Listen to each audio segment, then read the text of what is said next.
Неочищенные от снега и льда улицы, плохое освещение и невнимательность горожан – вот главные причины получения травм во время гололеда.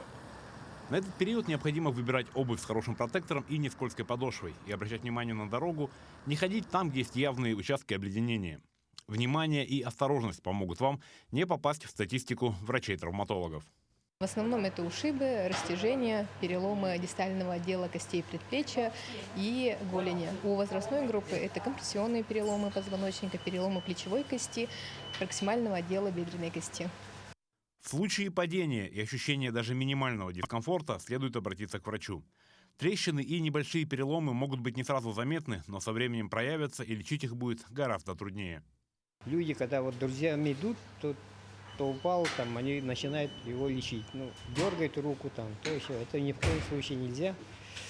Холод приложить, да. Снег в целлофан положить и подержать можно. Нужно даже делать.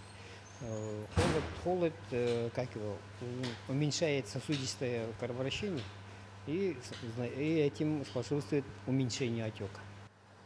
Также в случае травмы конечность необходимо зафиксировать. Для этого подойдет шарф или платок. И сразу же ехать в травматологию. Или же звонить по телефону 03.